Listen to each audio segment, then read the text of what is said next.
Geography का revision कर रहे थे हम, जहाँ पे आज हमें देखना है पृथ्वी की आंतरिक संरचना। आज हम आपको बताएंगे पृथ्वी की आंतरिक संरचना से कौन सा क्वेश्चन आपके लिए जरूरी है और कौन पूछा जा चुका है। ठीक है, यहाँ से एक दो क्वेश्चन बनते हैं, अगर आप एग्जाम में बैठेंगे तो यहाँ से आपको क्वेश्चन दिख जाएगा। जब आप प्रीवियस क्वेश्चन को देखिए, पढ़िए, तो समझने की कोशिश कीजिए क्वेश्चन कहाँ से पूछा गया है, ये क्वेश्चन किस टॉपिक से उठाया गया है। इससे क्या होगा कि आपका ना पकड़ और मजबूत होगा। ठीक है, तो आज हम बताते हैं आपको पृथ्वी की आंतरिक संरचना से क्या क्या प्रश्न बनते हैं और देखते चलते हैं इसकी पूरी डिटेल्स। देखिए, पृथ्वी की आंतरिक संरचना के संबंध में ना वैज्ञानिकों ना मतभेद है। मतभेद मतलब एक एक तर्क पे सभी नहीं है, अलग अलग सबका अलग अलग तर्क है। कहते हैं आगे, भूगर्भ में पाई जाने वाली परतों की मोटाई, घनत्व, तापमान, भार एवं वहां पाए जाने वाले पदार्थ की प्रकृति पर भी अभी पूर्ण सहमति नहीं हुई है।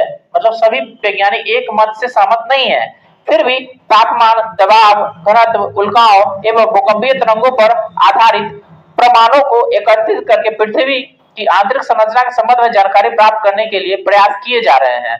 पृथ्वी के अंदर के हिस्से को तीन भागों में बांटा गया है। ऊपर है भूगर्भपट्टी, आवरण और केंद्रीय भाग। ठीक है, तो आपको इसको तीन पार्ट में समझना है। पृथ्वी का सबसे ऊपर का जो पार्ट है जिसको भूगर्भपट्टी कहते हैं, जहां पे हम लोग निवास करते हैं, अपने घर बनाते हैं, कृषि करते हैं।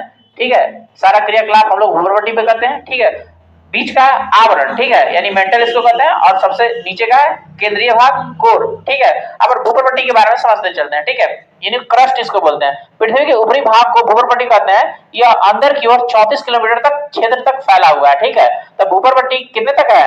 34 किलोमीटर। परीक्षा में आता है कि भूगर्भपट्टी कितने किलोमीटर तक फैली हुई है, तो 34 किलोमीटर, यानी 34 किलोमीटर तक के क्षेत्र को क्या कहेंगे? भूगर्भपट्टी कहेंगे। ठीक है, यह मुख्यतः बेसाल्ट चट्टान से बना है। इसके दो भाग है, सियाल और सीमा। सियाल और सीमा, यानी भूगर्भपट्टी क्या चीज से मिलकर बना है? सियाल और सीमा से बना है। ठीक है, सियाल क्षेत्र में सिलिका और एल्युमिनियम, सियाल क्षेत्र में क्या पाया जाता है? सिलिका और एल्युमिनियम। तो पूछता है सियाल किसके मिलने से बना है? सिलिका और एल्युमिनियम के। ये प्रश्न पूछा जा चुका है। ठीक है, यानी सिलिका और एल्युमिनियम मिलेगा तो बनेगा सियाल, याद रहेगा ना आपको।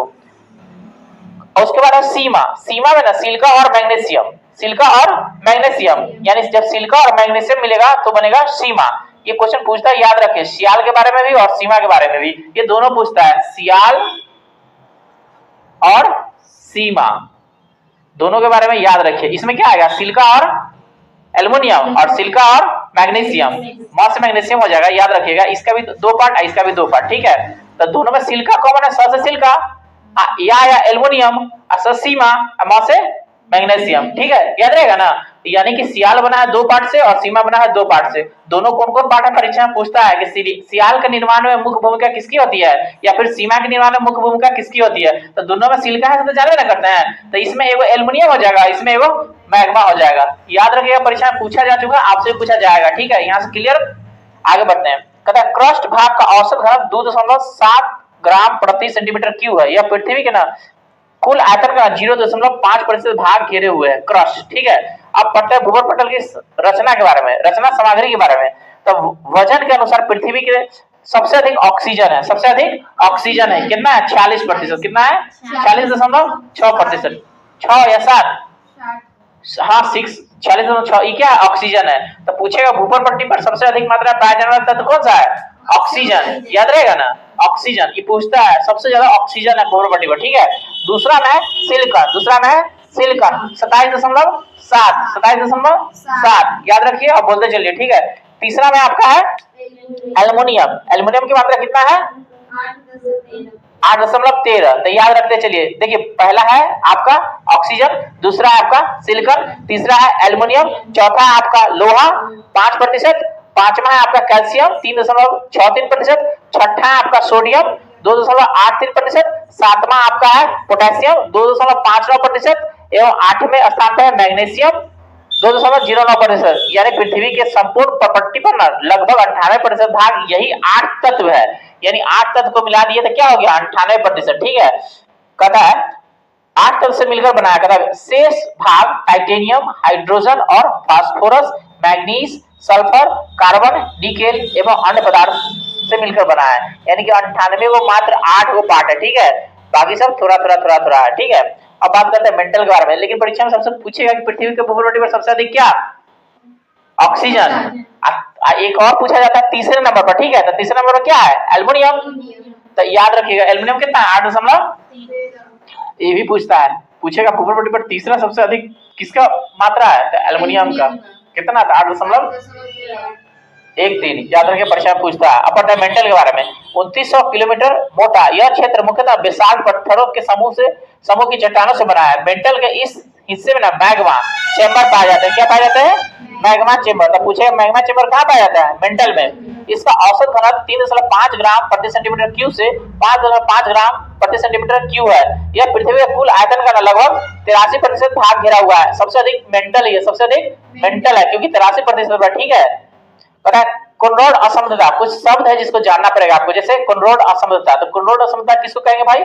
ऊपरी क्रस्ट और निचले क्रस्ट के बीच की क्षेत्र को कोनरोड असमता कहेंगे। ठीक है, फिर कहेगा मोहबिस्ट डिसकंटिन्यूटी, कहता क्रस्ट एवं मेंटल के बीच सीमा पर मोहबिस्ट डिसकंटिन्यूटी कहेंगे। ठीक है, उसके बाद रेपेटी असमता, ऊपरी मेंटल एवं निचले के बीच की सीमा क्षेत्र को ना रैपिड असमता कहते हैं। उसके बाद गुटेनबर्ग विशार्ड असमता, निचले मेंटल तथा ऊपरी क्रस्ट के सीमा क्षेत्र को गुटेनबर्ग विशार्ड असमता कहते हैं। ये सारी चीज आपको क्लियर होगा जब आप चित्र देखिएगा तब। ठीक है, उसके बाद लेमैन असमता, देखिए जो वैज्ञानिक है ना, वैज्ञानिक के नाम पर ये सब रखा गया क्योंकि वही लोग खोज के हैं इसको, जो ज्योग्राफर है उसी के नाम पर रखा हुआ है। यानी केनराड वैज्ञानिक थे, मोबिस वैज्ञानिक थे, रैपेटी वैज्ञानिक थे, गुटेनबर्ग मतलब ये सब खोज करता था। ठीक है, ज्योग्राफिस्ट थे। ठीक है, ज्योग्राफी के अच्छे जानकार व्यक्ति थे, इसलिए इन्हीं के नाम पे रखा गया है।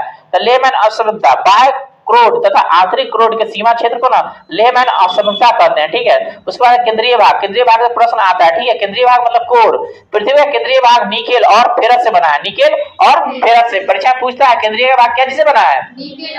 हाँ, यानी निकेल और फेरस मिलकर केंद्रीय भाग बना है। ठीक है, तथा इसका ना औसत घनत्व 13 ग्राम प्रति सेंटीमीटर क्यूब है। यह पृथ्वी का केंद्रीय भाग है। संभवतः यह द्रव या प्लास्टिक अवस्था होता है। पूछेगा केंद्रीय भाग कौन से रूप में है? द्रव और प्लास्टिक। प्लास्टिक क्या होता है? पिघला होता है, यानी ये भी पिघला हुआ है। क्या है? पिघला हुआ। याद रहेगा ना, केंद्रीय भाग कैसा है? पिघला हुआ।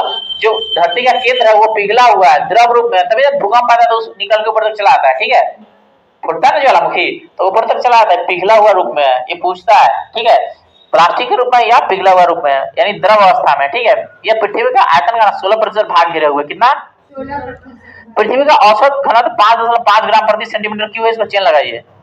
पृथ्वी का औसत घनत्व ना पूछता है, चेन लगाइए इसको। 5.5 ग्राम प्रति सेंटीमीटर क्यूब एवं औसत त्रिज्या है 6370 6370 किलोमीटर। 6370 किलोमीटर पृथ्वी की त्रिज्या। त्रिज्या समझते हैं ना? त्रिज्या समझते हैं ना? आर, हाँ रेडियस। ठीक है, पृथ्वी के नीचे जाने पर ना प्रति 32 मीटर की गहराई पर तापमान में 1 डिग्री बढ़ जाता है। ये भी प्रश्न पूछता है, ये भी प्रश्न पूछा है। ठीक है, कि पृथ्वी के नीचे जाएंगे तो क्या होगा? तापमान बढ़ेगा। तो कितना? तो 32 मीटर पर जाएंगे तो 1 डिग्री सेंटीग्रेड बढ़ जाएगा। पृथ्वी के स्थलीय क्षेत्र पर सबसे नीचे क्षेत्र ना जॉर्डन में मृत सागर है। ये भी प्रश्न पूछा है। ठीक है, पृथ्वी के स्थल में सबसे नीचे का क्षेत्र कौन सा है? मृत सागर। मृत सागर ये है कहाँ? जॉर्डन में। ठीक है, तो सुन लीजिए फिर से, पृथ्वी के स्थलीय क्षेत्र पर सबसे नीचे क्षेत्र जॉर्डन में मृत सागर आसपास का क्षेत्र है। यह क्षेत्र समुद्र से ना 400 मीटर नीचे है। कितना? 400 मीटर नीचे है। सबसे पहले पाइथागोरस ने यह बताया कि पृथ्वी गोल है। ये भी पूछा है, पृथ्वी गोल है सबसे पहले किसने बताया? पाइथागोरस ने। और आकाश में स्वतंत्र रूप से लटकी हुई है। सर आइजैक न्यूटन ने इसे बताया कि यह नारंगी के समान गोल है, जो कल हम पूछे थे। ठीक है, तो फिजिक्स के पिता है न्यूटन। ठीक है, और गुरुत्वाकर्षण की खोज करता है न्यूटन। तो इन्होंने क्या बताया कि नारंगी के समान गोल है। परीक्षा में पूछेगा कि धरती गोल है, सबसे पहले किसने बोला? पाइथागोरस। नारंगी के समान गोल है, किसने बोला? न्यूटन। और एक और वैज्ञानिक का नाम है जेम्स जीन। इन्होंने बताया नाशपाती के, इन्होंने नारंगी के बजाय ना नाशपाती बताया। क्या? कि पृथ्वी ना नाशपाती की तरह गोल है। ठीक है, पृथ्वी की बाहर परत को 4 भागों में बांटा गया है। पहला है आपका स्थल मंडल, दूसरा है जल मंडल, तीसरा है वायुमंडल और चौथा है जैव मंडल। इसी को सम्मिलित रूप से हम अध्ययन करेंगे। ठीक है, एक एक मंडल के बारे में। तो अगले वीडियो में हम देखेंगे जैव मंडल के बारे में, इसका डिटेल्स पढ़ेंगे। ठीक है।